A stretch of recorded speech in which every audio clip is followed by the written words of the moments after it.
of son of so and so, I am father of so and so. This is all stupidity. Na karmana, na prajaya, dhanena. I have lots of bank balance. What is the use? You come to me in the hospital, I'll tell you.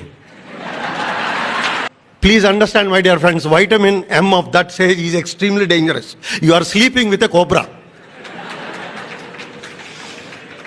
Please understand. And what is the whole thing? Please remember. You know two things which are lifeless? My dear young friends, please remember now. There are two things which are lifeless. Position and possession. Both are lifeless. And you are giving life to that.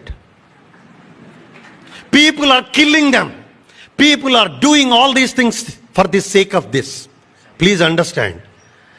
You know, when somebody gets a big post and the director or whatever you may call it, a big post, you are about to sit in the chair. You know what the chair says? I have seen 100 fellows before you. This is what is, and you are after that.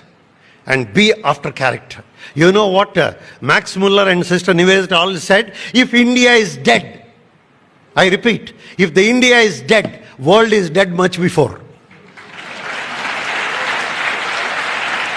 And we are born in that. Please, my dear friends, remember, you are born in the most wonderful country and everything. So the best way to make the people to say, what is that I have given? What is the given? And the first thing is, if you want to give, you must be rich first. What is your richness? Your richness is, first and foremost thing, the power of love. If you are rich, let me tell you even from medical point of view, small things. You know, we cannot indefinitely give you food from outside unless you eat and digest. Doctor cannot digest for you. You cannot breathe from outside unless you breathe one day yourself. That means all the power has to come from within. No power is there from the outside. If you think there is an outside power, possibly it is only a political power. There is no power at all outside. The power is all within us. So first develop that love within.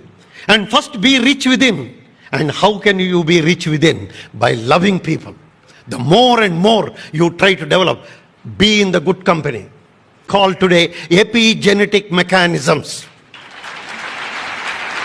Please remember, you must come whether you like it or not for simple. I always insist, youngsters, there are genes within us. All the genes are there, but the genes don't come out. Why they don't come out? Because the Candle who got the Nobel Prize for the gene and everything like this in human genome products, he said, genes by themselves do not harm you. If the environment is good, your genes will never harm you. You become a good person. That is what the gene scientists have said. And how do you control the genes? Control the genes by good environment. Control the genes by good mind. You are in the good company, good thoughts. And in fact, he said, the most important is the belief, Shraddha. You know, Mahatma Gandhi said, what a great sutra it is. You know what he started saying? Where did he begin? And began with Vivekananda, ended his sentence also Vivekananda. Your beliefs, you become thoughts. Your thoughts become your actions. Your actions become habits. Your habits become your character. And character becomes destiny. So start with belief, end with destiny. That is Vivekananda.